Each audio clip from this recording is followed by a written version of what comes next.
여러분 오늘은 대강절, 대림절 셋째 주입니다. 첫 번째는 기다림의 의미를 담고 있는 주간이고, 두 번째는 평화의 왕으로 오신 예수님을 기억하는 주간이고, 오늘 세 번째는 기쁨으로 오신 그 예수님을 기리는 그런 주간입니다.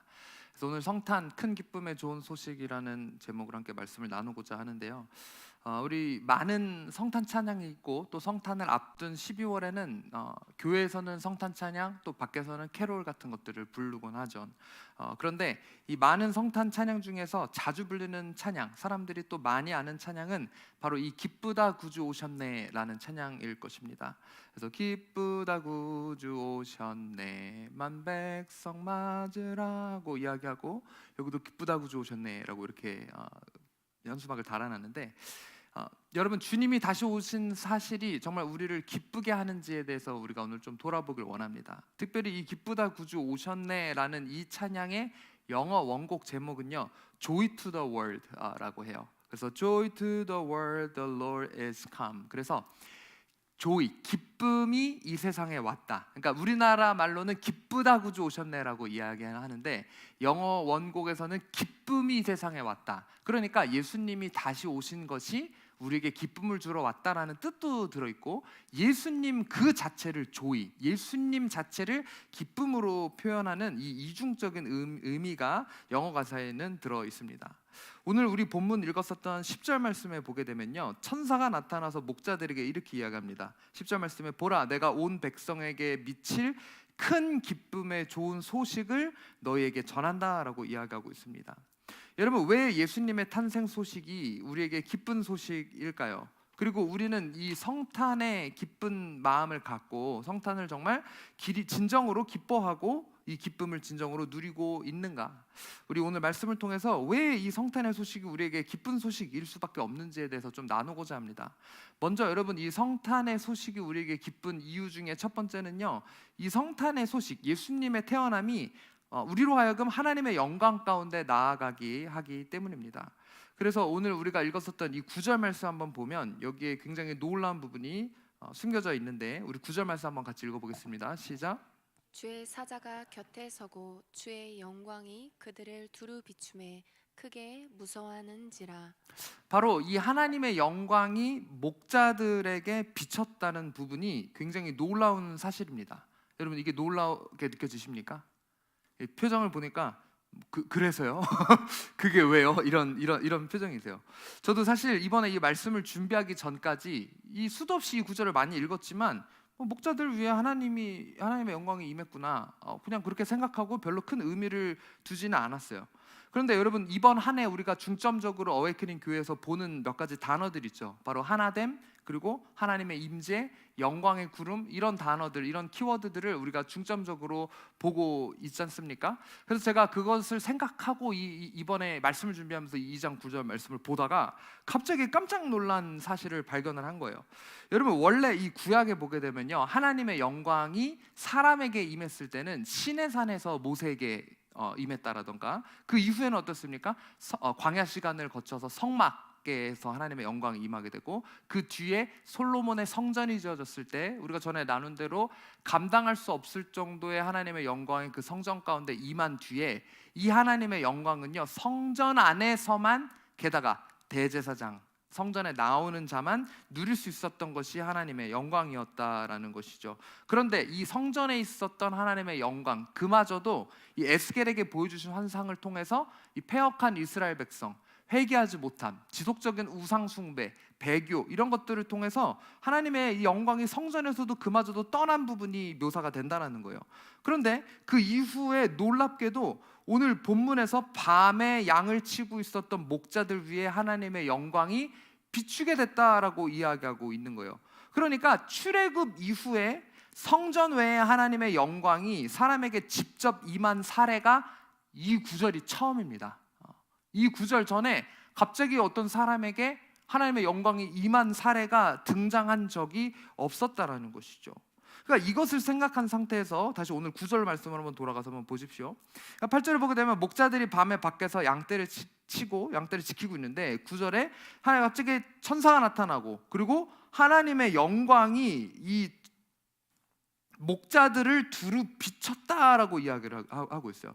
그러니까 그들의 반응이 어땠다? 무서워했다. 무서울 수밖에 없는 거예요. 아니, 내가 들어보지도 못하고 겪어보지도 못한 그 하나님의 영광이 지금 양을 치고 있는 목자들에게 갑자기 임하게 됐으니 이 목자들 입장에서는 어땠을까요? 아니, 하나님의 영광이 우리들한테? 그러니까 하나님의 영광이 대제사장도 아닌, 성전도 아닌 지금 목자들한테, 사람에게 갑자기 임한 이 하나님의 영광 앞에 이들은 두려워할 수밖에 없었다. 무서워할 수밖에 없었다라는 것이죠. 그러니까 이것이 어떤 것을 의미하냐? 예수 그리스도의 탄생이 이제는 그 탄생으로 말미암아, 예수 그리스도의 탄생 그 자체로 말미암아 우리가 하나님의 영광 가운데 들어갈 수 있다라는 그 선물을 우리에게 주셨다라는 것이 이 구절 가운데 나와 있는 거예요. 그래서 이후에 십자가 사건 뒤에 예수 그리스도께서 십자가에 못 박히시자 성전 휘장이 갈라졌다라는 것. 그래서 이제는 그 하나님의 임재가 성전 안에만 머물러 있는 것이 아니라 예수 그리스도의 이름으로 나아가는 우리 모두에게 허락됐다라는 그 사실을 예표하는 것, 미리 마치 예고편으로 보여주는 것이 지금 이 하나님의 영광이 성전을 넘어서서 목자들 개인에게 비쳤다라는 이 놀라운 사실이 이 구절 가운데 등장하게 되는 것입니다. 여러분, 그런데 이 예수님의 탄생과 함께 이 놀라운 영광을 경험한 첫 번째 사람이 왜 하필 목자들이었을까요? 그러니까 아까 말씀드렸다시피 제사장이나 종교인이나 율법학자나 이런 사람들이 아닌 왜 목자들에게 이 영광이 비춰졌을까요? 여러분, 그 8절 말씀에 다시 한번 보면 이렇게 이야기하고 있습니다. 우리가 몇 가지 여기서 주목하길 원하는 단어가 있어요. 그 지역의 목자들이 밤에 밖에서, 이 밤이라는 단어와 밖이라는 단어에 우리가 좀 집중을 해보고자 합니다.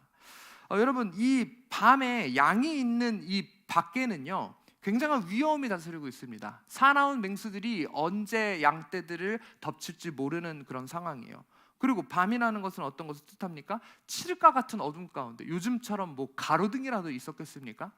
너무 또 불을 켜고 있으면 또 어떤 위험이 또 찾아올 수 있기 때문에 너무 또 환하게 막 무슨 촛불을 켜지도 못했을 것이며, 그러다 게다가 밖에 뭐 바람이 불어오는데 어떻게 촛불을 막 켜고 있었겠어요. 그러니까 이런 어둠, 칠흑과 같은 어둠 속에서 사나운 맹수들의 위협이 있는 그런 상황에서도 이 목자들은요 자신이 맡은 역할, 그것이 무엇입니까? 양들을 지키는 그 역할에 최선을 다했었던 사람. 그러니까 하나님께서 그들에게 맡기신 그 역할에 최선을 다한 신실한 사람들이었음을 우리는 알 수 있습니다. 여러분, 우리도 마찬가지입니다. 우리가 때로는 칠흑과 같은 어둠 속에 있는 것처럼 느껴질 때가 있죠. 그리고 사나운 맹수들과 같은 원수들과 우리가 씨름하는 것처럼 느껴질 수 있습니다. 그러나 그런 때에도 주님께서 나에게 맡기신 일들을 성실히 감당하고 있을 때 그 하나님의 영광의 빛이 우리를 비출 것이라는 것을 우리가 오늘 기억하길 원합니다. 그래서 예수님도 요한복음 10장 11절에 보게 되면 본인을 선한 목자다라고 이렇게 선포하시잖아요.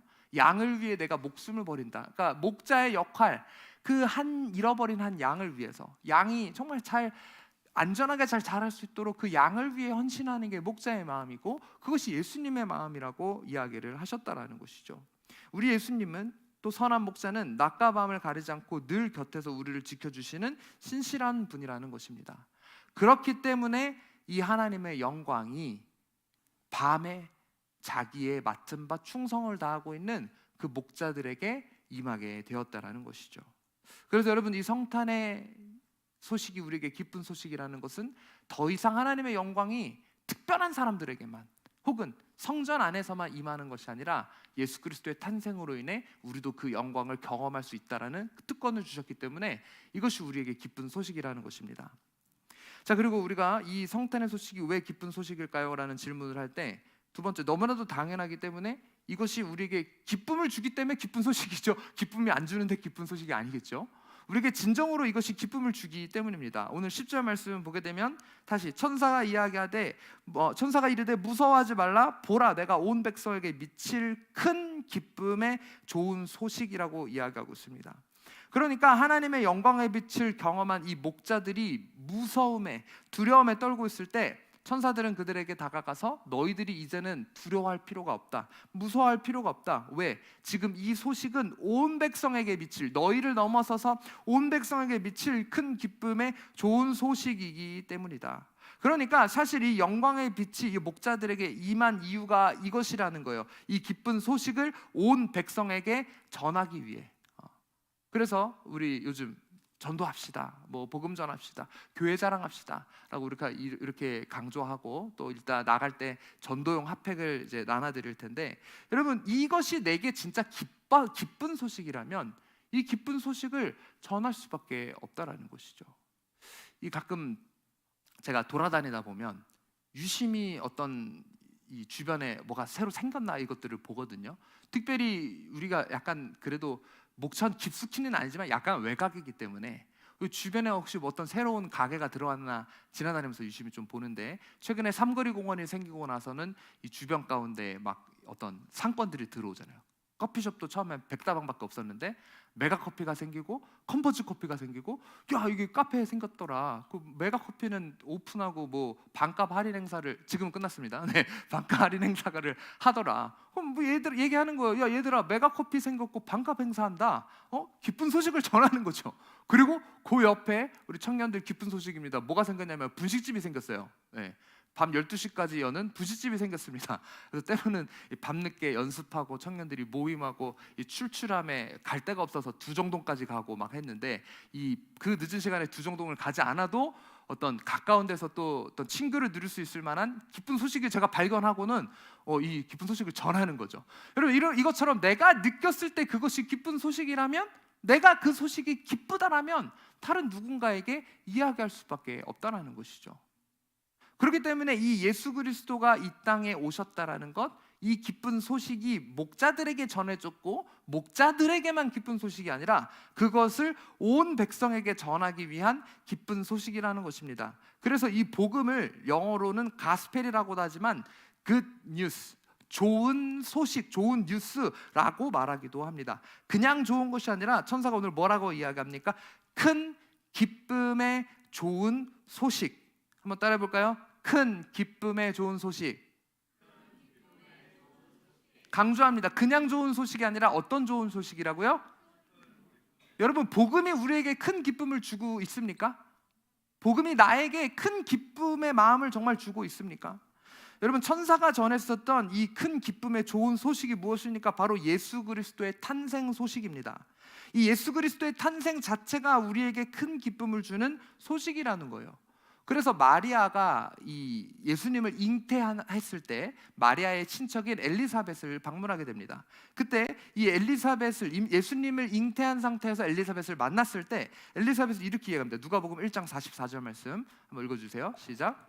보라, 내 문안하는 소리가 내 귀에 들릴 때 아이가 내 복중에서 기쁨으로 뛰놀았도다. 엘리사벳이 마리아에게 하는 말이에요. 여기서 이야기하는 이 기쁨으로 뛰노는 아이가 누굽니까?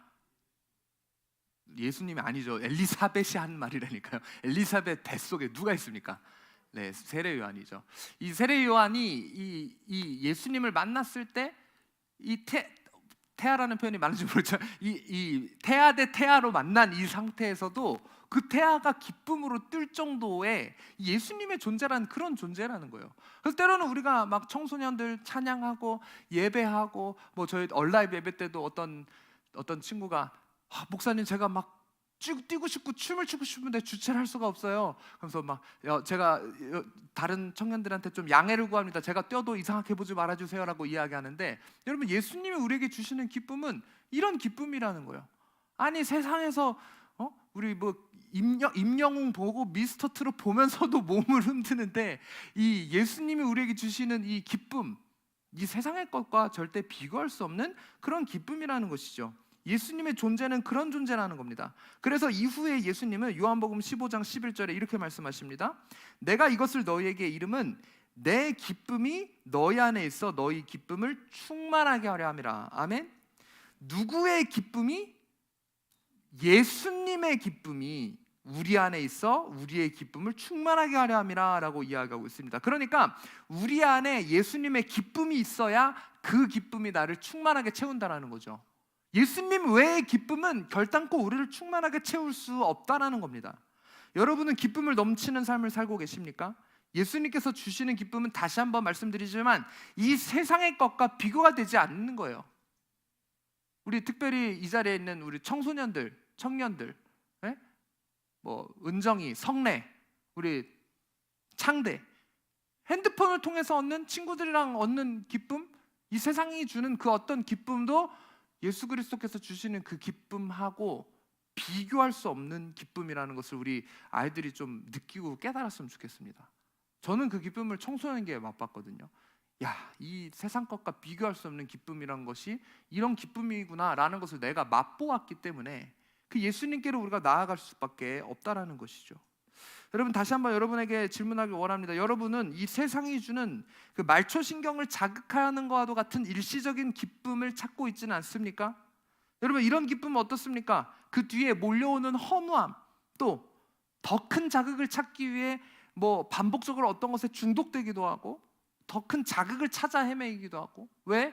이것이 나를 충만하게 채울 수 없기 때문에. 결국 우리가 예수께로 나아가야 내 마음을 충만하게 채우는 기쁨이 우리에게 부어지는 것이고, 마음 깊은 곳에서 나오는 진정한 기쁨이 바로 우리 예수님께 있다라는 겁니다. 여러분, 저희 오후 예배에 나오는 한 청년이 한 번은 이런 말을 해요.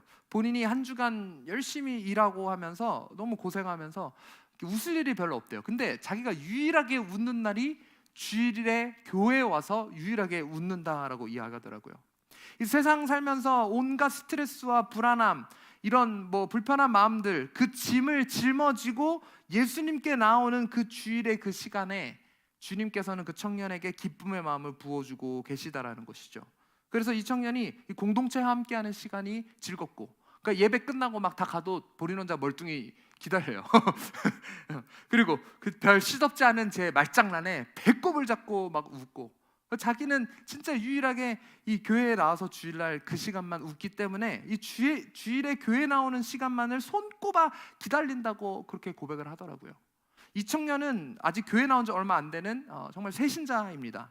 그리고 이 교회 나오는 기쁨을 누리기 때문에 정말 최대한 주일 성수를 하려고 하고, 더 나아가서 말씀 가운데 변화되어 하나님 앞에 헌금을 하려고 하고, 심지어 얼마 전에는 이 자신의 뜻이 아닌 하나님 뜻대로 살겠다라고 기도 시간에 무릎을 꿇고 기도하는 이 진심이 바로 자신의 마음을 예수님께 드리고 이 세상 것이 아니라 하나님이 주시는 그 기쁨을 맛보기를 원하는 마음이 있기 때문에 하나님께서는 이 청년에게 그 기쁨을 부어주시는 거라고 저는 생각합니다. 물론 아직 초신자이기 때문에 부족한 부분들이 많이 있지만, 저는 이 청년을 보면서 우리는 정말 예수 그리스도께로 나와 그 기쁨을 누리고 있는지, 여러분 주일에 이 시간이 기대되십니까? 주일에 이 시간을 기대하는 마음으로 예배에 나오시고 계십니까?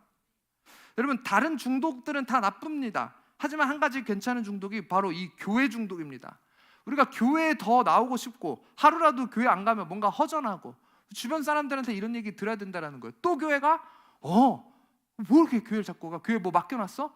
내 기쁨 교회에다 맡겨놨어? 내 교회 가야 내가 기뻐. 여러분, 이런 마음이 우리 교회에서, 우리 예배에서, 우리의 삶 가운데 예수 그리스도로 인해 우리에게 나타나길 주님의 이름으로 축원합니다.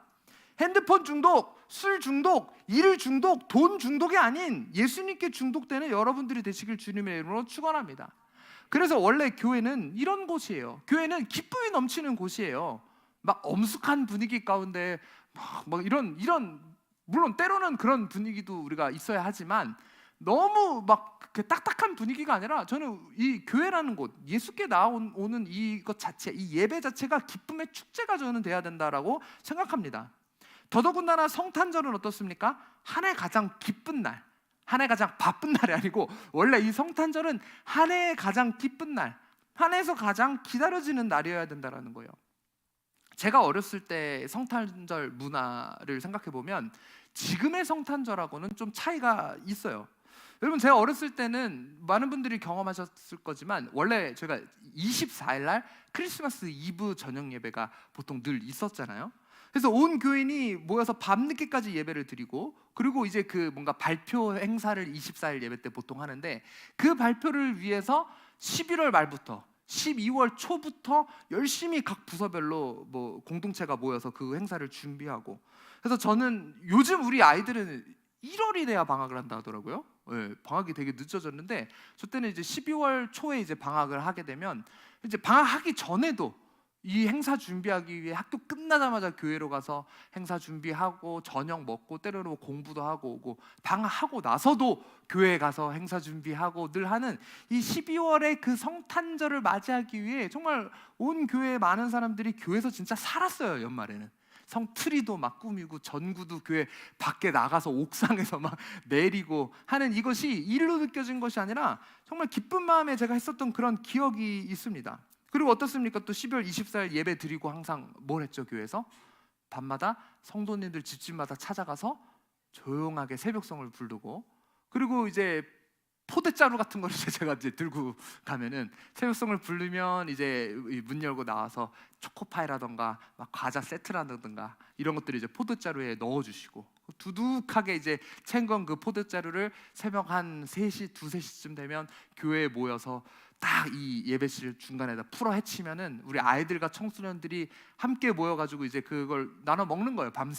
밤새 이제 기쁨으로 뭐 게임도 하고 같이 은혜도 나누고 하면서 뭐 잘 사람은 자고 뭐 이렇게 밤새 나누고, 또 그 다음날 어린이들에게 이 선물도 나누고 했었던 그런 기억이 저한테 있거든요. 그래서 저는 이런 어떤 이 밤새도록 즐기는 어떤 이런 기쁨, 그리고 함께 나누는 기쁨이 있는 그날이 바로 성탄절. 그래서 저는 매년 성탄절이 또 왔으면 좋겠다, 성탄절이 1년에 한 번 아니라 1년에 여러 번 있었으면 좋겠다라는 이런 생각이 들 정도로 늘 이 성탄은 저에게 기다려지는 시간, 성탄은 교회에 나와 믿는 자들과 함께 기쁨을 누리는 시간, 저에게는 그런 시간이었다라는 거예요. 여러분, 우리 청소년들이, 청년들이, 또 우리 어른들이 밖에 나가서 성탄에 누릴 수 있는 기쁨이 뭐가 있겠습니까?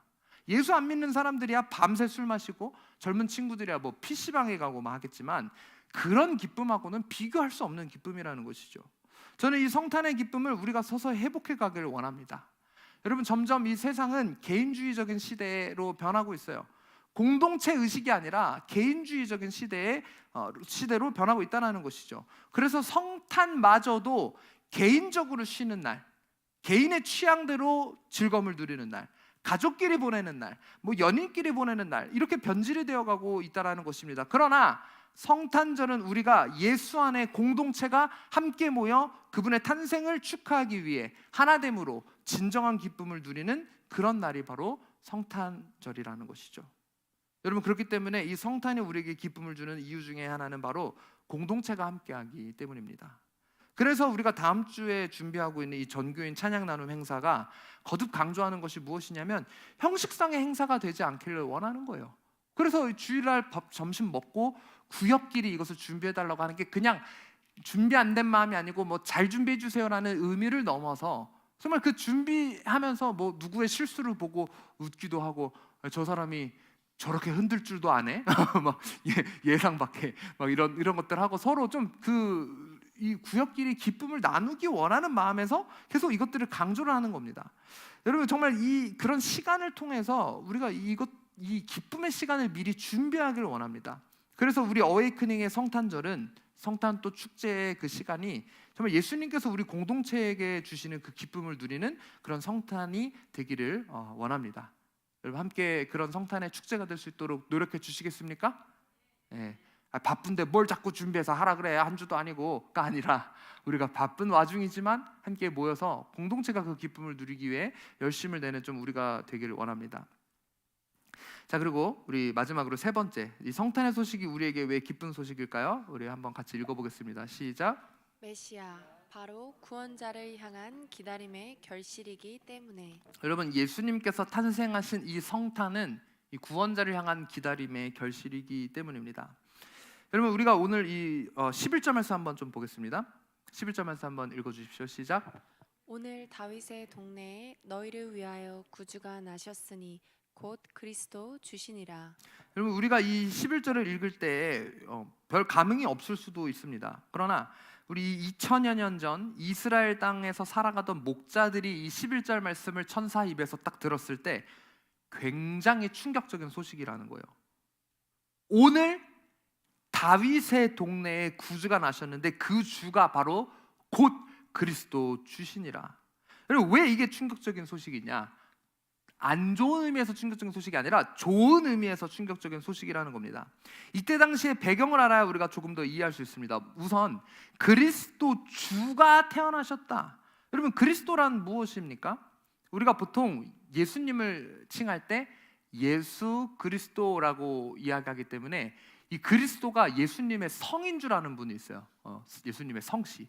예를 들면 우리 서양 사람들이 우리는 성을 앞에 쓰지만 서양 사람들은 성을 뒤에 쓰잖아요. 레오나르도 디카프리오라고 이야기하면 레오나르도가 이름이고 디카프리오가 성이거든요. 그래서 저도 사실 해외 나가면 My name is Peter Kim, 제 영어 이름이 피터입니다. 피터, 제 이름이 피터고 제 성은 김씨 킴입니다 라고 이야기하는 것처럼 예수 그리스도, 예수가 이름이고 그리스도가 성으로 생각하는 사람들이 진짜 있어요. 교회 안 다니는 사람들은 더 그런 사람들이 많다라는 것이죠. 그런데 여러분, 그리스도란 무슨 뜻일까요? 그리스도라는 이 헬라어는요, 이 크리스토스라는 단어인데 기름 부음을 받은 자라는 뜻입니다. 기름 부음을 받은 자. 그리고 그것을 히브리어로 하면 메시아라는 단어예요. 그러니까 메시아는 히브리어, 그리스도는 헬라어 크리스토스. 그래서 이 두 단어가 같은 단어인데 뭘 뜻한다? 기름 부음 받은 자를 뜻합니다.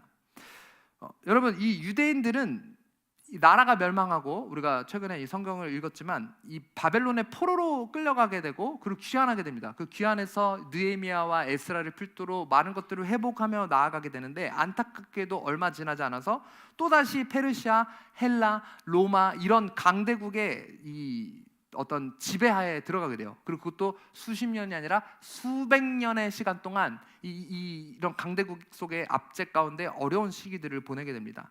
그리고 이런 어려운 상황 가운데서 그들이 간절히 붙들고 기다렸었던 하나님의 말씀이 있는데, 그게 뭐냐면 하나님께서 메시아를 그들에게, 기름 부음 받은 자 크리스토스를 그들에게 보내준다라는 그 약속과 예언이에요.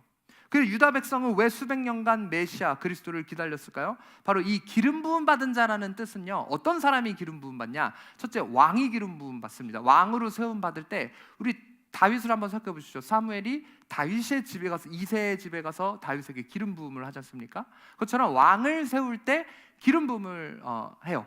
그 다음에 또 어떤 사람들에게 기름을 붓냐? 제사장이 세워질 때 기름 부음을 합니다. 그 다음 선지자, 예언자들에게 기름을 붓습니다. 그러니까 이 메시아, 원래 이 기름 부음 받은 자라는 뜻에는 이것들이 다 포함되어 있는 거예요. 그러니까 막연하게 이 유대인들의 입장에서는 나라가 지금 수백 년 동안 정말 힘든 상황 가운데 있는데, 누군가 기름 부음 받은 자, 그러니까 그게 왕이든 제사장이든 선지자든 아니면 그 모든 직분을 다 행할 사람이든 그 누군가 와서 우리를 이 고통 속에서 좀 건져줄 그런 기대를 갖고 수백 년 동안 메시아가 오기를 하나님이 약속하셨으니 그 예언이 정말 성취될 것이라면 누군가 와서 우리를 이 고통에서 해방시켜 주리라 라는 그 마음과 기대감을 가지면서 메시아를 기다렸다라는 것이죠.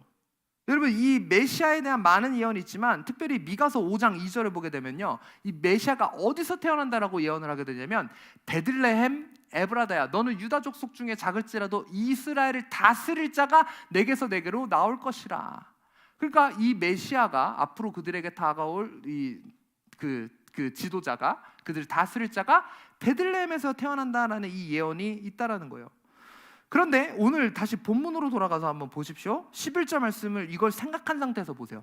수백 년 동안 그들이 메시아를 기다리고 있어요. 그런데 오늘 다윗의 동네 어딜까요?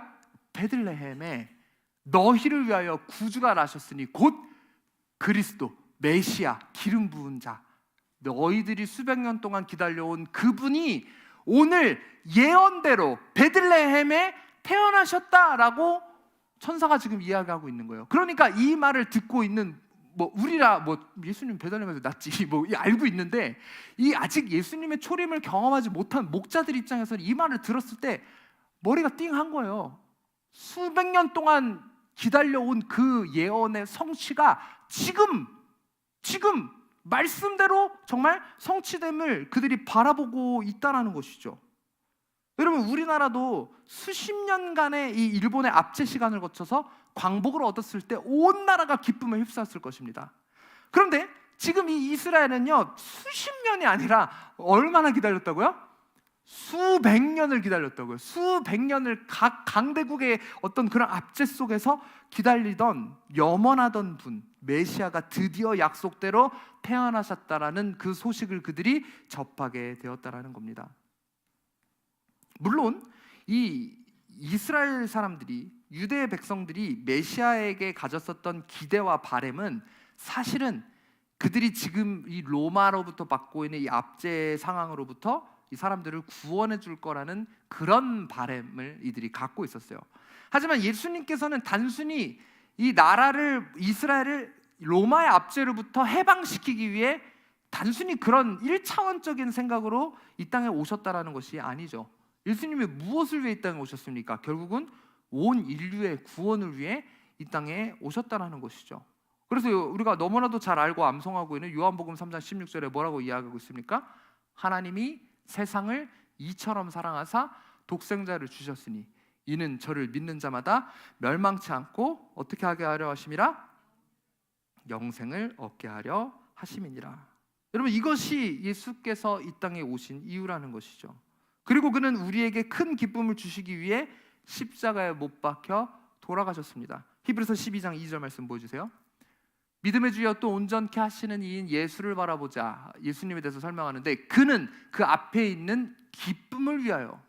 여러분, 예수께서 뭐를 위해 십자가를 참으셨다?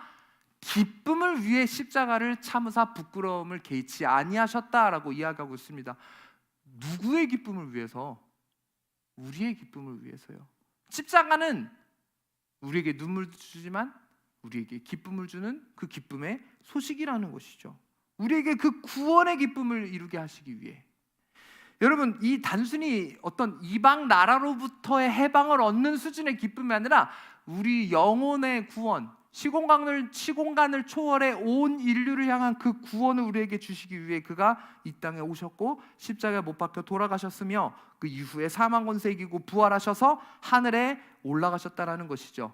그리고 곧 그가 다시 이 땅에 오실 것이라는 겁니다. 그래서 예수님이 이 땅에 계실 때 예수님의 재림에 대해 예고하시면서 이렇게 말씀하셨습니다.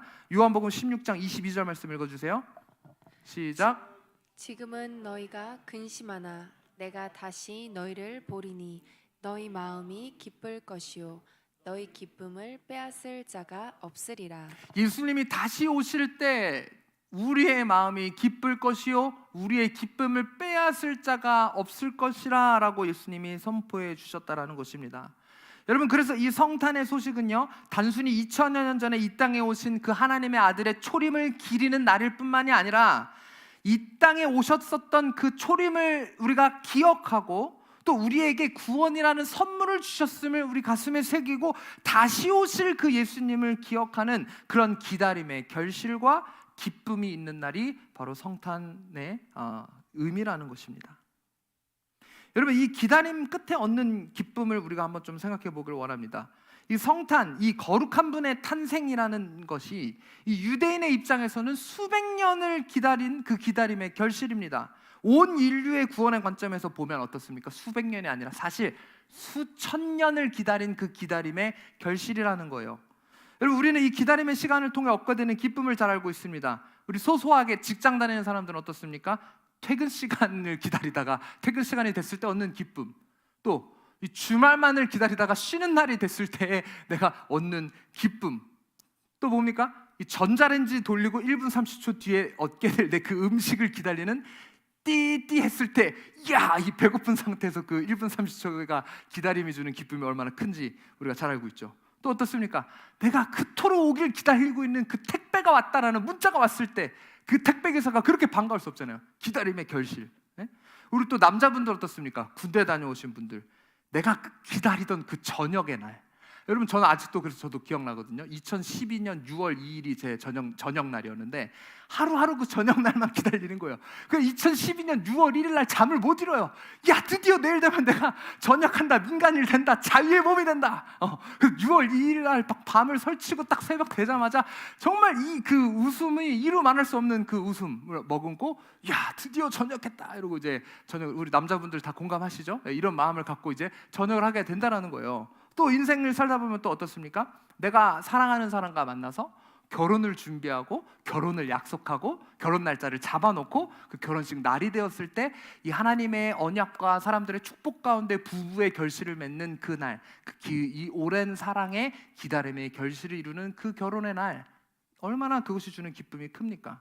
그리고 저는 아직은 없지만 그토록 염원하던 기다리던 첫 아이를 잉태하게 되고 이 아이가 태어나는 날, 우리 어머니들 느끼셨었던 정말 어떤 분은 입덧 때문에 막 고생하시고 이 진통 때문에 막 고생하시고 누구는 무통 주사도 안 맞고 예전에는 막 생으로 애 낳고 그 시간이 너무 고통스럽고 힘들지만 어머니들의 고백이 근데 그 내 품에 안겨진 애를 딱 보면 막 어떤 분은 이 고통할 때 갑자기 남편이 그렇게 미워서 막 왜 막 머리끄댕이를 잡고 막 남편 이런 막 그런 분노가 있지만 내가 왜 이렇게 아픈지 근데 이 아이를 딱 이 기다림 속에 만나는 이 아이를 딱 보자마자 그런 마음이 눈 녹듯이 사라진다라는 거예요.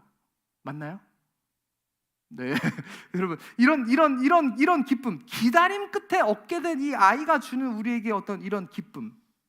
여러분 이 기다림이라는 시간을 통해 얻게 될 기쁨은요, 때로는 소소하기도 하고 때로는 이렇게 큰 기쁨이기도 한다는 것입니다. 특별히 제가 오늘 이 기다림의 기쁨에 대해 좀 묵상하면서 제가 생각해봤어요.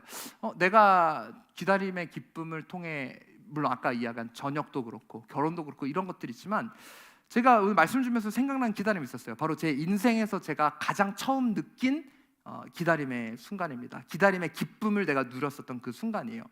어떤 순간이냐면 제가 생각할 때 저희가 유치원, 초등학교 뭐 이때쯤이었었던 것 같아요.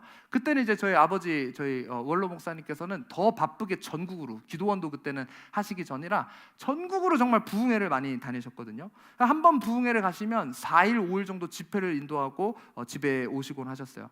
이제 어린 마음에 제가 저희 어머니한테 이렇게 질문했습니다. 엄마, 아빠는 언제 오셔? 라고 물으면 몇 밤 자면 아빠 오실 거야? 라고 이야기해 주신 그런 기억이 있어요. 그러면 제가 아빠가 오실 날을 손꼽아 기다리는 거예요. 여기까지만 들으면 우리 성도님들은 야, 우리 목사님이 아빠를 그렇게 사랑하셨나 보다 하실 수 있지만 사실은 그게 아니고요. 솔직하게 이야기하면 아빠가 보고 싶어서 기다린 게 아니고 목사님이 부흥회를 갔다 오시면 늘 뭔가를 항상 가져오셨어요. 그러니까 당시 숙소에 이제 묵으시면서 우리 강사님 대접한다고 여러 가지 간식거리들 아니면 과일 아니면 어떤 선물, 교회에서 준 선물, 하다못해 그 교회 주변에서 오시는 길에 뭐 특산품 같은 거 뭐 그런 것도 사오시기도 하고 아니면 너무 바쁘시더라도 휴게소라도 들려서 휴게소에서 트럭에서 파는 뭔가 작은 거라도 늘 사오셨거든요. 그리고 가끔 밤늦게 도착하실 때도 있었어요. 가까운 지역은 금방 오시지만 어떨 때 막 새벽에 오시는 거예요. 새벽 1시에 오시는 거예요. 그러면은 지금 생각해보면 그 다음날 자녀들한테 이걸 주실 수 있는데 꼭 그때 저희를 다 불러서 깨우세요. 네. 자고 있는 저희 3남매를 새벽에 이제 다 깨워가지고 부르는 거예요. 저희는 눈을 비비고 일어나서 이렇게 나와보면은 항상 이 가방 하나를 이렇게 풀으시는 거예요. 그럼 거기에 온갖 먹을 거와 선물과 어떤 때는 제가 어릴 때는 장난감과 막 이런 게 있는 거예요. 그러니까 이 보통 사람들은 크리스마스 때 어떤 이런 선물을 기다리는데 저는 그게 아니고 부흥회 갔다 오시는 날이 선물 받는 날인 거예요. 부흥회 갔다 오시는 날이 과자 먹는 날인 거예요. 그러니까 저는 어떤 때는 또 부흥회 안 가시나? 생각하고 부흥회 갔다 언제 오세요를 묻는 이유가 아빠가 보고 싶어서가 아니라 그 기다림 끝에 얻게 되는 이 선물 때문에 계속해서 이제 그거를 기다리는 거예요. 그리고 이 과자와 이것들을 풀어놓으시면서 저희 삼남매가 이제 그것들을 보고 이 좋아하는 모습을 늘 흐뭇하게 이렇게 바라보셨었던 그 기억이 어렴풋이 제가 나거든요. 여러분 그런데 참 재밌는 것은 요즘에도 어디 가시면 항상 가족 거를 챙겨 오세요. 요즘도. 그러니까 운동을 나가시든 친구분들이랑 놀러 가시든 요즘도 빈손으로 집에 오는 날이 아직도 없으세요. 그래가지고 뭐 음료수 하나라도 이제 골프 갔다가 그 골프장에 있는 사탕이나 이런 것도 갖고 오셔서 요양원까지 찾아가셔서 네 엄마 줘라. 우리 며느리 줘야 된다. 그리고 막 저도 바쁘게 뭐 하고 있는데 어떤 때 막 밤에 전화 옵니다. 올라와서 과일 가져가라. 올라와서 뭐 이거 간식 가져와라. 뭐 떡 가져가라. 도넛 가져가라. 막 밤에도 막 이렇게 막 전화가 와요. 그런데 여러분 제가 어렸을 때는 정말 아빠가 오시기를 손꼽아 기다리고 그 소소한 선물에 너무 기뻐했었거든요. 제가 오늘 말씀을 준비하면서 생각해보니까 요즘은 사실 아버지의 마음은 바뀐 게 없어요. 같은 마음으로 사오세요. 같은 마음으로 뭔가를 챙겨오세요. 그런데 그걸 받는 제 마음이 예전처럼 그 아버지의 선물이 기대가 된다던가 기쁘지가 않아요. 왜 그럴까요? 익숙해져 버렸기 때문이에요. 어렸을 때는 정말 이 얼마 안 되는 정말 그 순간을 기대하고 기다리지만, 이게 지금 제가 벌써 나이가 그래도 어쨌든 이 먹다 보니까 그냥 또 가져오신 선물, 그냥 또 가져오신 어떤 간식, 예전과 같은 마음으로 기대되지 않고, 솔직하게 말씀드리면 어떤 때는 약간 좀 귀찮을 때도 있어요. 나 바쁘게 뭐 하고 있는데, 나 피곤한데, 그 사랑의 표현이 너무나도 내게 익숙해져 버렸기 때문에, 그리고 그것을 대체할 수 있는 내 삶에 이미 풍족하게 해줄 다른 것들이 내가 있다라고 생각하기 때문에. 근데 오늘 제가 말씀을 준비하면서 생각해 보니까, 아니 성탄의 기쁨을 누리지 못하고 있는 우리의 마음이 어쩌면 이런 마음일 수 있다라는 생각이 드는 거예요. 여러분, 너무 반복되는 매년의 이 성탄의 시즌이 나에게 이미 익숙해져 버리지는 않았습니까?